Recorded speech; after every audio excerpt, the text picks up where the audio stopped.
성경을 펼치면 전혀 다른 세계가 나오는 거예요.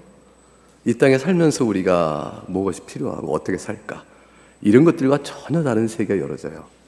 성경은 하나님께서 우리에게 꼭 주고자 하시는 하나님 자신이 누구신가와 더불어서 하나님 나라를 소개합니다. 하나님 나라에 속하여 들어간다는 것은 세상에 피눈물 된 인간에게 있어서 그보다 귀한 것이 없어요. 그보다 영광스러운 게 없고 그보다 보배로운 것이 없다고 성경에 여러 차례 말씀하고 있고, 예수님께서 비유를 통해서 그렇게 말씀하셨습니다. 사도행전 열어보면 사도행전 첫머리에 예수님께서 하나님 나라에 대해서 가르치시다 되어지고, 하나님 나라 전파가 시작되어지면서 사도행전 마지막에 사도 바울이 하나님 나라를 전하는 것으로 마쳐지죠. 창세기부터 창조 때부터 계시록과 이어진 전체 세계를 관통하고 있는 것은 보이는 세계가 전부가 아니요, 하나님이 지으신 하나님 나라를 위해 설명합니다. 이 하나님 나라는 어떻게 누가 속하며 어떤 자가 들어가는 것인가, 이것이 성경의 핵심적인 또 주제로 다가오게 되어지죠. 하나님 나라는 그냥 쉽게 얘기하면 거룩하신 하나님께서 거룩한 통치를 하시는 곳이에요. 근데 죄가 없죠. 죄가 작동할 수가 없는, 아주 단순하게 말해 그렇게 말할 수 있어요. 근데 가장 정확한 일이에요. 그것을 성경 뭐라고 말하냐면 빛 가운데 거한다, 이것을 설명합니다. 어둠이 없고 빛 가운데 있으니 오직 의의 나라요 죄가 없는 것이라. 그러한 나라를 죄인이 들어갈 수 있겠어요? 그런 나라 가운데 죄인이 들어갈 수 있겠어요? 그러니까 하나님 나라는 누가 들어가는가 하게 되면 답은 의인일 것이다, 이렇게 되어지는 것이에요. 그런데 정말 중요한 게 있어요. 하나님 나라는 의인이 들어가는 것이 아니고요, 하나님의 용서와 긍휼로 들어가는 것이에요. 이거는 어마어마하게 중요한 사실이에요. 하나님 나라는 오직 하나님의 용서와 긍휼로 가는 것이지 사람의 의로 가는 것이 아니에요. 사람의 의로 가는 것이 아니라는 사실에 대한 하나님 나라의 실체와 영적 성질을 아는 것, 그것이 바로 복음적 신앙이요, 그것이 우리 신앙 전부예요. 하나님께서는 회개하는 자를 받으셔요. 죄인이 회개하는 자를 받으시고 기꺼이 받으시고 기꺼이 받으셔요. 하나님은 회개하는 자 앞에서 영광을 받으셔요. 회개하는 자를 통하여 영광을 받으시는 하나님, 그를 향하여 무한한 자비와 인애 가운데 용서하고 긍휼을 베풀어 그의 나라로 불러 안으셔요. 예수님께서 오늘 보았던 누가복음 15장의 비유 3가지 얘기하시는데, 그 비유의 시작의 계기는 이거예요. 1절과 2절을 보면 세리와 죄인이 예수님 말씀 들으러 왔어요. 그랬더니 바리새인과 서기관들 수근수근거리는 거죠. 뭐라고 그럴까요? 아니, 죄인을 영접하고 음식을 같이 먹어? 저자가 하나님께서 보내신 자 맞는가? 라는 혼란이 오게 되어집니다. 하나님 나라는 그들 생각에 죄인이 들어갈 수 없는 것이거든요. 세상에 하나님 나라 가봤더니 죄인이 득실거리기 이상하잖아요, 그죠? 거룩한 하나님의 통치가 임하는 곳에. 근데 바리새인과 서기관들이 모르고 있는 한 가지가 있죠. 하나님 나라는 사람의 의로 가는 것이 아니라 죄인에게 베푸시는 하나님의 긍휼과 사랑으로 간다는 것이에요. 하나님 나라는 은혜의 왕국이지 공로의 왕국이 아니에요. 하나님 나라는 오직 은혜의 왕국일 뿐입니다. 바리새인과 서기관들의 오해를 바로잡기 위해서 주님께서 비유를 드신 게 15장에 3가지 비유가 있잖아요. 첫째는 뭐죠? 잃어버린 양. 두 번째는 뭐예요? 잃어버린 드라크마, 동전 찾는 비유. 세 번째가 오늘 읽은 잃어버린 아들에 관한 얘기예요.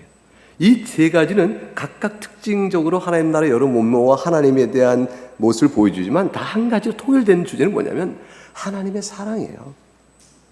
잃어버린 양을 향한 하나님의 사랑, 잃어버린 동전을 향한 애착, 그리고 잃어버린 아들을 향한 하나님의 사랑, 아버지의 사랑, 이 모든 건 다 하나님의 사랑으로 모아져요. 하나님 그 사랑 때문에 잃어버린 양을 반드시 찾아내신다고요. 그 사랑 때문에 동전을 찾아내시는 거예요. 그 사랑 때문에 잃어버린 아들을 영접하셔요. 회개란 그 사랑을 알면서 주 앞에 엎드리는 거예요. 회개란 그 사랑을 깨달아 주 앞에서 엎드리는 겁니다. 여러분 모두가 복음 사역자죠? 여러분 입을 통해 예수 그리스도의 복음이 전해질 때 뭘 전한단 말이에요? 여러분이 전하는 언술, 표현, 신학적일 수 있고 성경의 말씀을 구절로 옮길 수 있는데 그것도 여러분의 영적 실체에 뭘 담아 전하죠? 여러분 심장은 무엇 때문에 뜨거워져야 되죠? 여러분 심장은 무엇 때문에 감격해서 복음을 전할까요? 여러분 뭘 말하고 싶은 거예요? 교인들 앞에 설교할 때, 성경을 가르칠 때 뭘 전하고 싶어요? 여러분 감수에 들끓는 건 뭐예요? 그건 아버지 사랑해야 돼요. 하나님의 사랑으로 여러분 마음을 막 뜨거워야 돼요. 그거를 어떻게든 전하는 거예요. 그럼 여러분 눈앞에 있는 연약하고 허물 많고 성경 못 뗐고 완악하고 완고한 사람도 여러분 눈에는 불쌍히 보여져요. 하나님의 사랑을 받을 자로 보여져요. 품지 못할 교인이 없다고요. 이 사람은 힘들어 할 교인이 없는 거예요. 그래서 인간적으로 어려워도 우리가 다 하나님 앞에 그런 자인 줄 알게 되어지니까 하나님의 사랑을 전하는 자의 눈에는 잃어버린 양, 그거 참 양이 왜 길을 잃어버릴까? 잘 따라다니지. 좀 못된 거예요. 그 한 마리가 좀 이상한 놈이죠. 양이 조금 이상한 짓 한 거예요. 그냥 길을 잃어버리지. 아니, 양이라는 성질은 원래 지도자 따라다니게 돼 있거든요. 목자를 따라다니게 돼 있거든요. 이탈을 해. 그런 놈이라도 찾아내시는 거잖아요. 못된 놈 버리지 않으신다고요. 우리는 죄를 짓지 아니하는 하나님의 자녀가 아니에요. 우리가 죄 없다고 하면 자기를 속이는 것이라 했고 진리가 우리 속에 없다고 하는 것이 요한 1서 1장 8절의 말씀이에요. 신자라도 하나님의 긍휼과 자비로 사는 것이에요. 처음 믿을 때만 그런 것이 아니에요. 처음 믿을 때는 용서받고 믿어서 하나님의 계명을 배웠으니 그걸 잘 지켜서 구원을 받는 거 아니란 말이죠. 처음부터 끝까지 처음 믿을 때나 신자로 살아갈 때나 동일한 은혜 가운데 우리가 살아가는 것이죠. 그래서 성도의 견인 웨스민스터 신앙고에서 17장 3절에 보면 이렇게 시작해요. 성도는 잘 들어요. 주어가 성도예요. 근데 그 다음부터 나오는 진술이 이래요. 사탄과 세상의 유혹을 받아 그런 말미암아 자기 아들 안에 남아있는 부패가 득세를 하게 되면 그리고 자신들을 보존한 은혜의 방편을 등한시하게 되어지고 결과적으로 중대한 죄에 빠지기도 한다. 누가요? 성도가. 그런데 그것이 얼마 동안 그 죄에 빠지고 머물러 있기도 한다. 누가? 성도가. 그게 하나님께서 그를 기뻐하시겠어요? 하나님의 노여움을 사겠죠? 성령 하나님께서 근심하겠죠? 그 은혜와 위로는 점점점 말라 논바닥 쫙 갈라지듯 하겠죠? 마음은 완고해지겠죠? 양심의 상처를 입게 돼요. 다른 사람이 상처를 줘요. 그 사람이 성도일 수 있어요? 그런 사람이 성도일 수 있겠냐고. 우리가 보기에 전 믿음이 없는 사람이야. 저건 아니지. 그럴 때라도 주어는 뭐냐면 성도는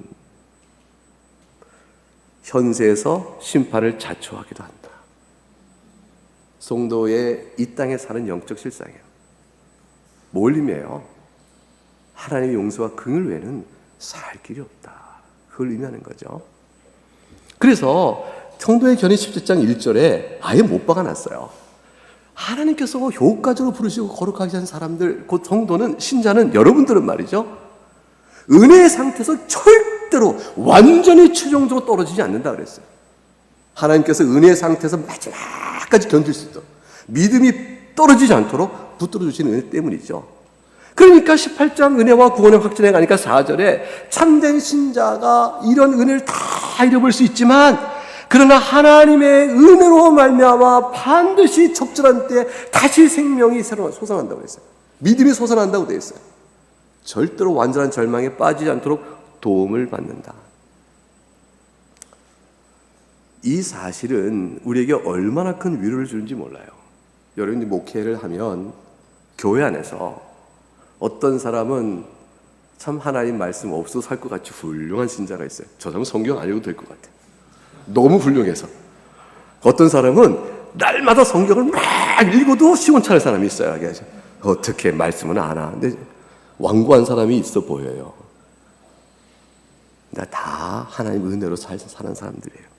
예수님께서 이 사실을 깨우쳐 주셔서 오늘 우리가 살피는 탕자의 비유를 보게 되면 세 가지 주요 인물이 드러나죠. 하나는 아버지, 탕자, 그리고 형이에요.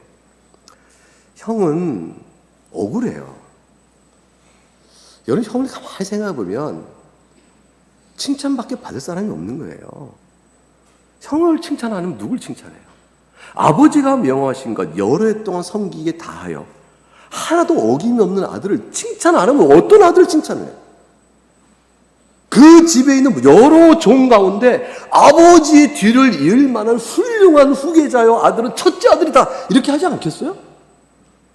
합심 다니는 동안에 교수님들 눈에 공부 열심히 해, 교수가 하라는 명은 다 지켜 행하고 과제 잘 내고 이러면 그런처럼 훌륭한 학생이 어디 있겠어요? 칭찬받을 만하지. 근데 학교 좀 빼먹고 몸 아프다고 핑계가 아니지, 몸 아픈 거 어쩔 수 없지. 뭐 이런저런 일을 자꾸 과제에 늦추고 대충 해내고 성적도 시원찮고, 그런데 교수님이 이뻐해? 그러면 이게 질투가 나는 거지. 아니, 왜 나를 더 이뻐하셔야지, 일 거 아니에요. 왜 첫째 아들은 칭찬 외에는 돌릴 아들이 없고, 사실 우리가 살아온 동안에 그런 아들을 되려고 살아온 거예요. 너희 아버지 어머니도 다 그럴 때 저를 이뻐하셨지, 시원찮을 때 안 이뻐하셨거든요. 아버지는 날 사랑한 건지 내 능력을 사랑한지 모르겠어요. 내가 결과를 잘 내면 좋아하시고 내가 결과 못 내면 날 미워하셨어요. 아버지 속마음은 아니시겠지만 우리는 다 첫째 아들을 사랑합니다. 높이 평가하고. 그래서 신앙도 그런 줄 알아요. 하나님 앞에서 모든 걸 잘해야 하나님의 사랑을 받을 만한 자격과 권리와 인정할 만한 요구를 할 수 있다고 생각해요. 자신감도 생겨. 근데 우리가 첫째 아들처럼 못 살아. 하나님 앞에서 자꾸 주저해. 하나님 앞에서 어떤 평가받을까? 두려움도 들어. 첫째 아들은 아버지의 사랑을 아는 사람이 아니에요. 첫째 아들 속에 있는 아버지와 아들의 관계의식 속에는 아버지의 살림을 창기와 같이 먹어보는 이 아들이 돌아오매 그를 위하여 살진 송아지를 잡습니까? 라는 그 반문 속에 담겨져 있어요. 이런 아들은 아들일 수 없고 이런 자를 위해서 살진 송아지 잡는 것은 말이 안 된다 라는 그 표현 속에서 철저한 공로의식이 있어요. 아버지와 아들 관계 속에 첫째 아들 속에 머릿속에 들어간 것은 내가 아버지 앞에 어떤 아들이냐로 자기 아들됨을 자랑하고 아들됨을 근거로 삼고 아들됨의 권리를 요구하는 사람이에요. 첫째 아들에게 형격히 부족한 것은 그가 아버지의 명을 하나도 어기면서 순종했다는 사실에 문제가 있는 것이 아니고 그 모든 일을 행하는 일에 있어서 아버지가 자기 앞에 어떤 존재며 나는 그 아버지 앞에 어떤 아들인가에 대한 아버지와 아들 사이의 관계 속의 사랑을 모르는 거예요. 그 관계의 시작이 어디서부터 왔으며 어떤 은혜 가운데 있는 걸 전혀 모르는 데 있는 거죠. 근데 이것은 둘째 아들도 마찬가지였어요. 이 둘째 아들도 사실은 똑같았어요. 그 의식 속에서 전혀 변화가 없었어요. 차이가 없었어요. 이 둘째 아들이 돼지 주업 열매도 못 먹게 된 비참한 상황이 일었을 때 말이에요. 아버지가 생각나죠? 그 비로소 아버지가 생각나. 하늘과 아버지께 내가 죄를 얻었사오니 얼마나 뉘우침과 회개의 표현이 드러나요? 내가 얼마나 악했나? 아버지 앞에 내가 죄를 범했구나. 이렇게 생각이 되겠죠. 사실 그가 범한 죄는 어마어마한 죄잖아요. 생존하시는 아버지 왜 여지껏 살아계시오라는 거 아니에요. 빨리 죽으셔서 나의 유산을 내게 주셔야 되지. 유대 사회 속에 그 살아계신 아버지께 유산을 요구하는 것은 폐역질하는 자식이란 말이죠. 그 잘못이 알면서 행했을 것이고 그리고 그것이 자기가 죽게 된 상황 속에서 떠올랐을 것이고 그래서 하늘과 아버지께 죄를 범했다. 이것은 뉘우침의 아주 적절한 표현이에요. 그런데 그렇기 때문에 아버지의 아들이라 일컬음을 감당치 못하겠다라는 표현은 역시 아들됨에 있어서는 첫째 아들 정도는 돼야 된다 라는 자격의식이 그 안에 쑥 들어오고 있는 것이죠. 사랑하는 합신 원우 여러분, 우리가 자격이 있어요? 뭘 주님 앞에 내놓고 아들됨을 말할 수 있을까요? 그렇게 따진다면 교수님 빼고는 아무도 없겠죠. 교수님들은 아마도 자격이 있을까요? 이렇게 훌륭하시니까. 이남 교수님 아니라고 막 그러셔요. 이남 교수님 빼고 다른 거. 아마 명예롭게 은퇴하시는 김추성 교수님 많아. 어제 막 빛이 나던데 막 얼굴에. 저는 미처 못 와서 영상으로 봤는데 영상을 뚫고 빛이 나요. 그 주님을 사랑하고 헌신해온 그 신앙의 아름다움이. 그분 한 분 정도 자격이 있을까? 총장님 떼어주면 안 되겠지. 총장님도 자격이 있죠. 없어요? 첫째 아들, 둘째 아들이나 아버지 앞에 아들됨에 있어서 그 인식에 그 어려움들이 있었어요. 주님의 비유는 이어지는 거죠. 주님께서 이 비유를 말씀하신 것은 그게 아니다. 이걸 말씀하시는 거예요. 아버지가 아들이 돌아왔을 때 22절에 보니까 제일 좋은 옷 입히라고 그러시죠. 그리고 손에 가락지를 바로 끼우세요. 발에 신을 신깁니다. 이거는요, 아들이 오자마자 이틀 뒤에 3일 뒤에 한 일이 아니고 바로 행하신 일이에요. 즉각적으로 행하세요. 시간에 지참이 없이 바로 행하세요. 왜 그럴까? 아들이니까. 두 번째는 종들 보기에 아들됨의 자리에 어떤 눈길로도 보지 못하고 막아버리시는 거죠. 내 아들이다! 내 아들이다. 어떤 종도 이 돌아온 탕자 둘째 아들에 대하여 힐끗힐끗 보는 눈이 있지 못하도 다 막아버리시는 거예요. 아들의 영광을 높이시는 거예요. 아들 신분을 확인하는 거죠. 아버지가 왜 그러세요? 한순간도 이 둘째 아들이 아버지의 아들이 아닌 적이 없었거든요. 아버지의 아들인 적이 없었다고요. 여러분은 하나님의 자녀 아닌 적이 없어요. 여러분이 아까 봤던 신앙고에서 17장 성도의 견인, 18장 은혜와 구원의 확신, 거기서 표현하고 있는 어떤 성도는 라고 말했던 그 표현 속에 서술되어 있는 그 슬프고 아프고 비참한 상태에 설령 빠진다 할지라도 말이죠. 여러분은 하나님의 아들이 아닌 적이 없어요. 이 탕자를 향하여 아버지의 마음이 그러하듯이 오늘 본문이 말씀하는 교훈은 한 가지 항상 우리에게 말씀하는 게 있어요. 아버지의 사랑이 먼저고 아들은 뒤에 그 사랑을 깨닫는 거예요. 그 사랑을 깨닫고 비로소 아버지를 부르는 그 아버지가 이전의 아버지가 아니요 새로운 아버지로 다가와요. 하나님 아버지라고 부를 때 어릴 때 내가 아버지를 하나님을 찾던 아버지가 아니고 이제 내가 이 사랑을 입고 난 뒤에 하나님을 부를 때 아버지는 어릴 때 신앙의 아버지가 아니에요. 여러분이 믿음의 가정에서 태어나서 성장할 수 있죠? 그때 다녀서 하나님 아버지라고 부를 때 아버지와 지금 여러분이 고백하는 아버지가 같아요? 많은 차이가 있어요. 그때는 아버지니까 아버지예요. 지금은 정말 아버지예요. 정말 아버지. 그거를 흔히들 인격적으로 주님 만났다 이렇게 얘기하는데 그것이죠. 아버지 참된 회개라는 것은 그리고 보면 하늘과 아버지께 죄를 얻었으니 내가 아버지의 아들이라 일컬음을 받을 수가 없습니다 말하는 그것과 다른 회개가 나오기 시작해요. 나 같은 자도 아버지가 나를 아들로 한 번도 부인하지 아니하시고 나를 받아주시고 항상 아들로 삼아주셨사오니 그 아버지 사랑 앞에 내가 엎드립니다 라고 들어가는 거죠. 하나님의 사랑에 대한 견고한 확신 속에 들어가는 고백으로 넘겨가요. 비로소 회개가 성질이 달라지기 시작해요. 아버지께 베푸신 이 사랑에 감사하여 내 마음에 넘치는 눈물과 감격은 내가 아버지를 사랑할 수밖에 없는 거예요. 하나님을 내가 사랑하지 않을 수가 없는 거죠. 나를 향해 그 사랑을 주셨는데 내가 그 사랑을 받았는데 이거를 신학은 복음적 회개라 그래요. 아들로서 누리는 아버지에 대한 경외심 이렇게 말하는 거죠. 본성의 마음을 하나님께 두기 싫어하는 자가 하나님께 나와서 회개한다는 회개 차원이 아니에요. 그 사랑의 이 교훈자가 하는 사랑이죠. 그래서 요한일서 4장 10절에 하나님께서 우리를 사랑하신 내용을 이렇게 설명하잖아요.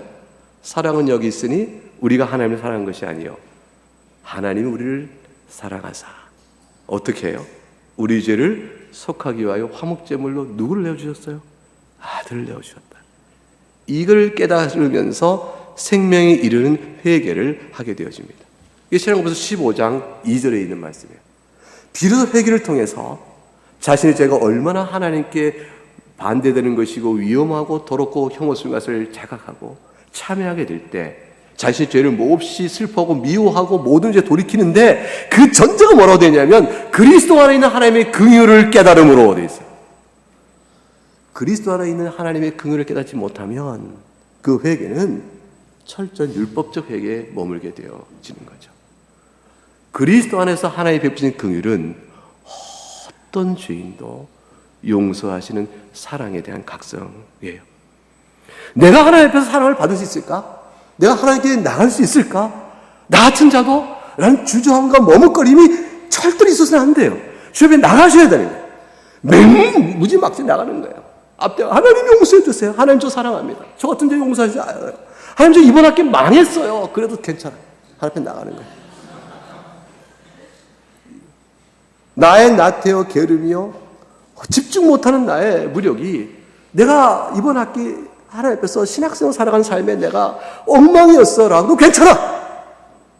다시 하면 돼. 다시 하면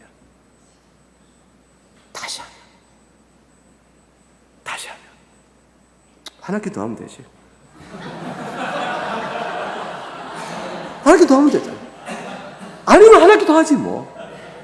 4년 졸업이면 더 우수해요. 박덕준 교수는 4년 만에 졸업했어, MDB. 맞잖아. 우리는 3년 만에 졸업해. 너무 우수하지 않아요? 그러니까 4년 정도 한다는 마음을 가지라고.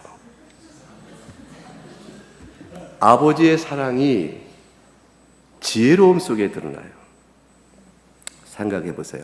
둘째 아들이 아버지께 재산을 달라고 그래요. 여러분이 아버지예요. 여러분이 둘째 아들이 재산 달라고 오면 여러분 재산 떼어준다? 이놈! 그런다. 1번, 2번. 재산 떼어줘요? 절대로 안 떼어줘요. 우리 아버지는 안 떼주세요. 제가 아버지를 생각해보면 선칭. 아버지 절대로 안 떼주세요. 제가 생각해봤어요. 내 아들 떼어달란다. 저 절대 안 떼줘요. 왜냐하면 알거든요. 금방 재산 허랑방탕 낭비할 줄. 살아있는 나를 죽었으면 싶어 유산 달라는 것도 괘씸하거니와 줘봤자 며칠 내로 까먹을 걸 다 알아요. 그런 아들에게 내가 평생 일궈온 재산을 그 몫을 떼준다? 어느 아버지가 그래요? 어느 아버지가 그러겠냐고. 근데 이 아버지는 그래요. 이상해요. 도대체 왜 그랬을까? 난 그게 너무 궁금해. 도대체 왜 그랬을까? 이건 사랑도 아닌 것 같아. 미련함 같아. 아니, 앞뒤를 못 봐? 그 자식 성질을 못 봐요? 안 주는 게 사랑 아니야? 근데 왜 떼준다고? 허랑방탕 다 까보라고. 까먹을 때 다 탕진할 줄 알면서 아버지는 내어줘요. 아들의 방탕함을 잘 아시는 아버지가. 아버지 생전에 재산 달라야 아버지, 이 둘째 아들이 평생 첫째 아들 같았을까? 평소에는 말 잘 듣고 뭐들 잘하는 아들이 어느 날 아버지 제가 독립해서 한번 잘해보겠습니다. 주십시오. 이런 아들일까요? 그런 아들은 생전 아버지의 재산 달만 안 하지. 이 아들은 벌써 싹수를 보면 아는 아들이에요. 근데 아버지가 내어져요. 왜 그랬었을까? 아버지는 더 멀리 보고 있는 거예요. 그리고 이 무리한 아들이요, 이 폐역질 같은 아들을 너무 사랑해. 아버지는 한 가지를 바라는 거예요. 네가 내가 너를 얼마나 사랑한 줄 알면 좋겠다. 아버지는 그거 외에 바라는 게 없어요. 아버지는 첫째 아들에게도 그것을 바라고, 아버지는 둘째 아들에게도 바라고, 하나님께서는 우리에게 그것을 바라세요. 하나님은 우리에게 내가 너를 얼마나 사랑할 줄 아느냐, 그걸 알기를 원하신다고. 그래서 그걸 떼어주는 거예요. 그런 마음으로 떼어줬다는 것을 어떻게 우리가 알아요? 김병원 교수님은 너무 상상력이 풍부해. 그 아버지가 그런 마음을 떼었다는 걸 어떻게 알아요? 그거 아는 길이 있어요. 왜냐하면 20장에 아들이 돌아오는데, 아버지가 돌아가는데 뭐라고 돼서 상거가 먼데, 거리가 먼데도 아버지가 그를 보고 치근히 여기에 달려가서 목을 안고 입을 맞춰요. 이게 어떻게 가능할까? 뭐 아버지니까 당연히 아들을 알아본다? 그럴 것 같아요? 아마 옆을 지나가는 오랜 친구도 못 알아볼걸? 그 몰골이 상하여. 그가 완전히 사람이 상하여져서 옆에 지나가는 친구도 몰라보고 지나갈 거란 말이에요. 멀리서도 알아봐. 아버지는 예상한 아들의 돌아오는 모습을 머릿속에 두고 있는 거죠. 마음속에 두고 있는 거죠. 이 자식이 이 재산을 허랑방탕 어떻게 다 허비하고 지업렬도 모으는 이 세상의 그 고소에서 당하고 돌아올 때 지친 모습, 상한 모습, 어떤 꼬락선일지를 이미 아버지 마음속에 다 그리고 있어요. 그러니까 딱 맞는 모습이 보이는 거예요. 주저없이 알죠. 주저없이 알죠. 멀리서도 알죠. 마침내 오는구나. 마침내 오는구나. 아들아 오는구나. 아버지가 그 아들을 기다리고 있는 거예요. 아들이 아버지 내가 하늘과 아버지께 죄를 지었사오니 아버지 아들 일컬은 감당치 못하겠나이다 하는데 아버지가 뭐라고 말씀하셨죠? 그 아들에게? 빨리 성경 찾아봐요. 21절에 아들이 이렇게 말하니까 아버지가 뭐라고 대답해요? 그 아들에게 뭐라고 대답했어요? 아버지가 없어요. 22절 넘어가서 아들에게 대답하지 않고 종들에게 명하여 가라사대. 아버지는 종들에게 아들의 주의를 바로 회복하시는 것으로 아들의 음성에 그 회개의 말에 대답을 합니다. 무슨 뜻일까요? 아들아, 너는 내 아들아 일컬음을 감당치 못하겠다는 말은 애초부터 없는 말이다 하는 거예요. 너는 처음부터 내 아들이었고 여전히 내 아들이며 항상 내 아들이다. 나는 너의 허물을 탓하지 않겠다. 네가 돌아온 것이 아닌 그저 기쁠 뿐이다. 내가 너를 받아들인 이 사랑을 네가 알겠느냐? 네가 이 사랑을 알면 돼. 아버지는 그 사랑의 가치를 그 어떤 것보다 바라신 거예요. 하나님께서 우리에게 구하시는 것은 그 사랑을 우리가 알기를 바라는 거예요. 여러분, 훌륭한 신자가 되는 거 하나님 기뻐하셔요. 근데 신자 되지 못했다고 해서 하나님의 사랑을 여러분이 모른다, 내놓는다, 이렇게 생각하면 안 돼요. 여러분은 절대 바울이 못 돼요. 바울 되고 싶지도 않잖아. 하나님 저 바울 되기 싫어요. 바울까지는 아니에요. 그래 저 고난 주지 마세요. 그러잖아. 김주성 교수 빼놓고는 요한사도는 오래 살다가 자연수 다 하고 돌아가셨을 거야 아마. 그래서 요한사도 좋아하시는 것 같아.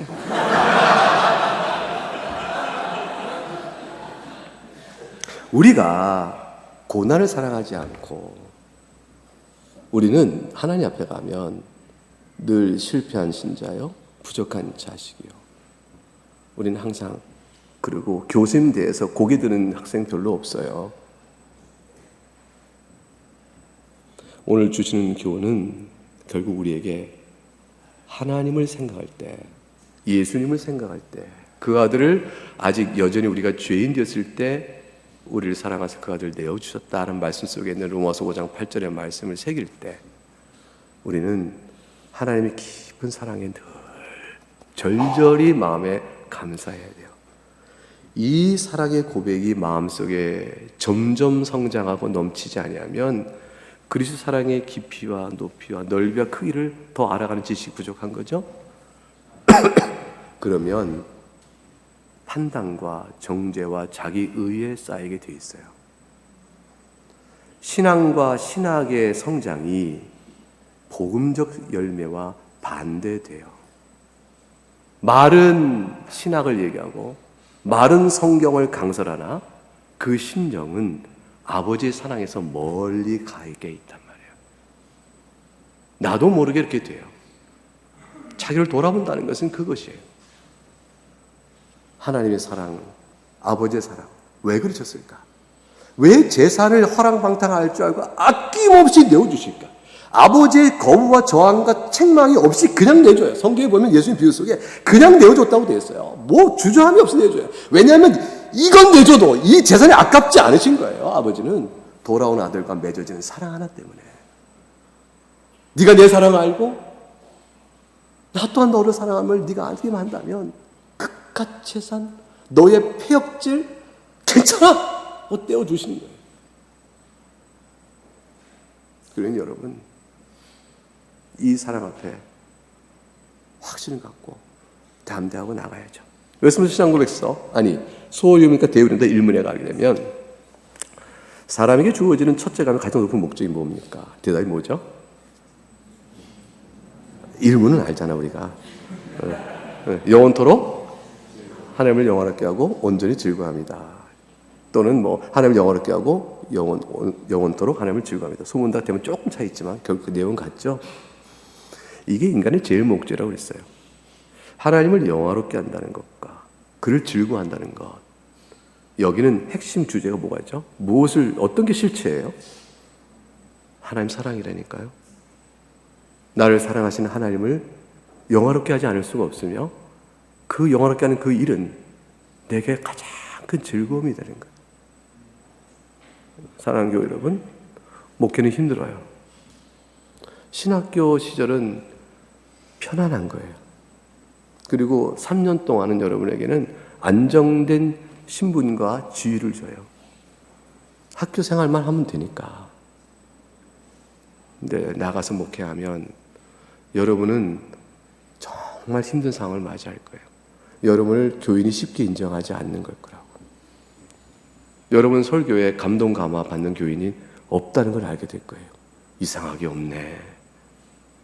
이렇게 감동 감화 안 받으실까? 무능력과 무력함에 깊이 빠질 거예요. 여러분 비로소 그때 깨달아요. 나는 은사가 없구나. 나는 목사로서 은사가 없어. 근데 왜 여기 왔지? 어쩔 수 없는데 물릴 수도 없고. 이런 상황은 내몰릴 거예요. 여러분은 한 가지로 왔잖아요. 주님 사랑해서 왔고 받은 은혜 감사해서 왔고 훈련 받으면 할 수 있을 거라는 기대감 갖고 왔잖아요. 여러분이 변치 않는 것 주님 사랑, 주님 여러분 부르신 사랑, 이 두 개는 변치 않아요. 주님 여러분 부르셨고 여러분 그 주님을 사랑해요. 이 두 개는 변치 않는데 훈련 받으면 나아질 거야 했던 것은 기대만큼 안 될 거라고요. 부지런히 노력을 해야 돼요. 설교를 잘하려고 어제 오덕교 총장님 한국교회는 설교자가 드러날 때입니다. 막 역설하셨는데 설교를 잘하려고 연습에 연습을 하고 기도에 기도를 해야 돼요.